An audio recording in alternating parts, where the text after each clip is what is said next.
Fran Lab. The old Soviet tech. Yeah, just don't go into the old bunkers. If you find any of those old Soviet bunkers out in the woods, don't go in. They're so radioactive. Because there's that documentary I saw that they went around the farthest Soviet bloc countries, where they had established these outposts, and because like the further they got away from central Russia, like in the outskirts of the outer Soviet territories, they had fewer and fewer people, and because they had these sort of rarefied outposts where they just had like one or two soldiers, and they'd be posted in this like concrete bunker for months on end, and they didn't have any electrical power. So the Russians had created so much radium from their enrichment programs, because they had, they made nuclear material with breeder reactors. It's one of the big differences that the Russians had done with the way that they made plutonium as opposed to the way that we did it in the West. They used breeder reactors, but they, as a part of their enrichment programs, they ended up creating a lot of radium, and so they had so much radium, stockpiles and stockpiles of radium, that they made radium paint by the ton.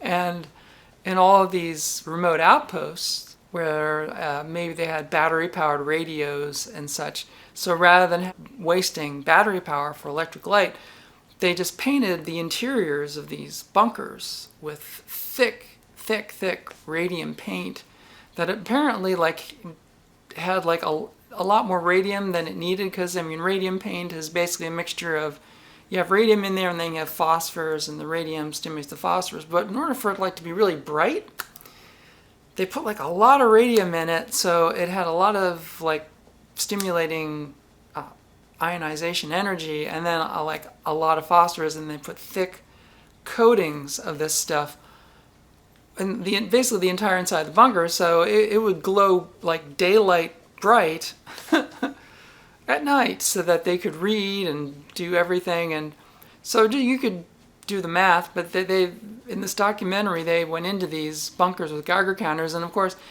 they don't glow anymore. They're dark. They're like dark pits that it doesn't glow anymore. But the radiation levels in those places are just off the scale high. If you saw my video of the radium clock that I took, turns out you just need something really radioactive.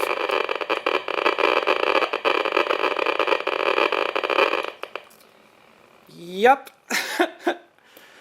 That is some radiation. It's pretty hot when you get close up, but you have the inverse square law with a radium clock. But when you're in a bunker where literally all of the surfaces around you are coated in a thick coat of radium paint, the inverse square law doesn't even apply, because you are basically encased in a block of radium. And so, yeah, the Rankins were just off the charts. And apparently, they made so much of this radium paint, like I said, literally tons, they would produce it by the tons, that all of the public housing and stuff that they built in the 50s, they did the same thing. It's like, well, let's save on energy. We'll paint the ceilings and the walls of the living rooms and kitchens with the radium paint, so that you don't have to turn on a light at night. You can read by radium light in the kitchen. You can have your meals by radium light in the kitchen. So imagine the energy that will save across the entire country if all of the housing has radium ceiling paint. And so in a lot of these still remaining Soviet tower blocks, again, the apartments are insanely radioactive. And again, it doesn't glow anymore because the phosphors are all burned out from the ionization, but the apartments remain super radioactive. And most of the apartments, they have coats and coats of paint over top of the radium paint. but that doesn't doesn't shield you from the radiation coming from beneath it. You gotta have a Geiger counter. Carrie, I hope you have a Geiger counter. I made it a habit when I got my Department of Homeland Security surplus government issue Geiger counter with the scintillation tube on it. That's what makes it so great, is that it'll pick up alpha, beta, gamma, X-rays, both low-level X-rays and more energetic X-rays. It's very good for a whole range of different kinds of radiation. But if I buy parts from Ukraine or any of the ex-Soviet bloc countries, I will take out the Geiger counter. I'll give it a sniff, because you don't know where it was stored. You don't know how long it's been stored, wherever it's been stored. And yeah, you can't take a chance with any, especially that military surplus stuff. There's just occasionally I read an article about Russian RTGs, which are found sometimes in strange places, again in some of those former Soviet bloc, because in those remote bunkers, oftentimes what they would do too, in order to power radios, communications equipment, stuff like that, they would have an RTG there too. You know, RTGs, they really don't get any less radioactive over decades, but after a certain number of time, their efficiency for outputting electrical current, it drops in a steady curve because of flux, neutron flux, that the amount of electricity that's generated, it drops off in a steady curve. So it gets to a point where it just doesn't generate enough electricity anymore. And they would just take the RTG and they would basically just walk out in the forest and they would just throw it out in the woods. And they would get another one or whatever. And so to this day, people are apparently, because it comes up in the news every now and then, it comes up in the news that people are out hunting or some kids just come upon this weird alien-looking thing, and it turns out to be a 60-year-old RTG just sitting there in the woods. And the bad thing about that is that the crazy half-life, This is why I take umbrage with The Martian about using the RTG for warmth, because there isn't enough shielding on an RTG that's like made for especially space use. There isn't enough shielding on that to protect you from an unhealthy dose of gamma rays if you're like 2 feet away from it. So yeah, sticking an RTG behind your seat, even in a novel, would not be a good idea. And when they find these RTGs out in the wilderness, of course they've been sitting out in the elements for decades. It's even worse, because I can imagine that some of them have probably corroded to the point where the fuel might even be like exposed. Jeez, you can't even imagine. That'll ruin your day. The Emperor of Wyoming says, not just bears in the woods you have to worry about. Yeah, it's them, their RTGs. Green glass vases have radium in them and glow in UV light. Uranium glass. Radium isn't heavy enough to make a good glass. Uranium glass glows in UV light. It fluoresces. Yeah, they use uranium because, again, it's a heavy metal, and you can make a crystal out of it. It was just because it made a good hard crystal is why they used it. And I think uranium glass, I mean, it is radioactive. I don't think it's that radioactive. People do buy uranium glass to act as sources for testing Geiger counters. It's like thoriated welding rods are also a good testing source because it's cheap. You can buy thoriated welding rods for not a whole lot of money. And if you have one around, it's going to be a constant source of modest radiation. But uranium glass, yeah, it's a modest source.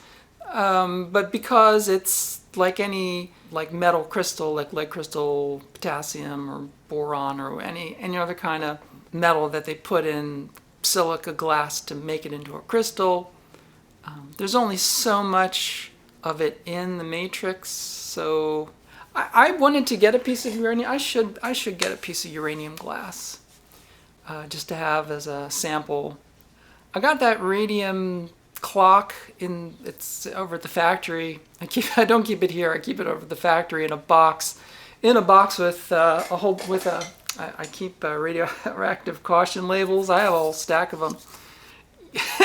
them. Anything that I have that's radioactive, I do put one of these tags on the box. So for give fair warning. People might not believe it, but the radium clock that I have over the factory, it's in a box and it's got one of those tags on it. Future generations might ignore it, I don't know. But I tried to buy some thoriated welding rods. This is like 8 years ago. I took a drive out of town to specifically a welding supply store, which was out in the boondocks. Took a long drive because I figured the best way to do it is just go there and I would just buy some thoriated welding rods. Well, I went there and I went to the counter and I said that I wanted to buy some thoriated welding rods, and they asked me all kinds of welding questions. I was like, I don't know about any of that. It just has to have thorium in it.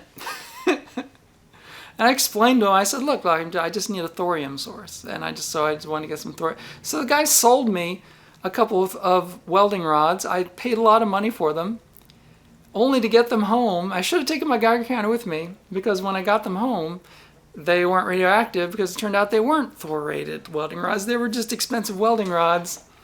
And apparently the guy behind the counter didn't know anything about whether or not welding rods should have thorium in it, or why. And that made me wonder doubly, because it's like, if people who deal in welding equipment don't realize the hazards of thoriated welding, then I'd imagine that probably there are welders that don't either understand or appreciate the danger of welding with thoriated rods. But yeah, I imagined people, especially imagine 40, 50 years ago in shipyards that did nothing but stick welding with thoriated rods like all day.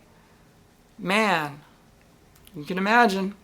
But yeah, I was unsuccessful in obtaining a thoriated rod. But a piece of uranium glass might be a nice thing to have around to put the Geiger counter on. And a UV light. I'd like to see that too. Hit it with some UV. The thing to do, I guess, with if you get like a uranium glass decorative bowl, you know, because they made candy dishes and stuff. Like a little uranium glass candy dish is you put a UV LED or an array of UV LEDs underneath and build like a like a black light thing to illuminate it from the bottom, and like you just turn that on, the whole thing would just like glow, like my glasses, like, you know, glow bright green, yellow green. Uranium glass lined water jugs that you were supposed to put water in, and it was supposed to make you super healthy. I don't know if it really would do anything. I don't know if it wouldn't make the water radioactive, because the uranium is just like any other metal crystal. It's in the matrix of the glass. So I don't think it could make water radioactive. Unless, I mean, well, maybe impurities in the water could be, I don't know. I don't think it could, I wouldn't recommend drinking out of it, but I don't know if it could actually do anything to water. But yeah, I do remember those. In the lab. That's where I work. In the lab. Go berserk. In my lab. That's where I work.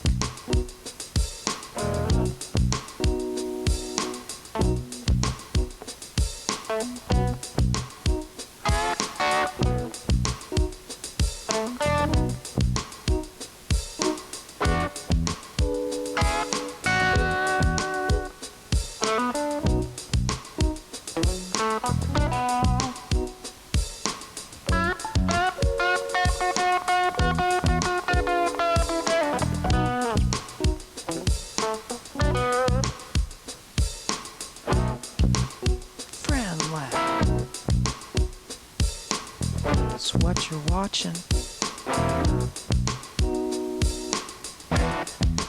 Friend love, it's what I'm doing. Working at the bench again.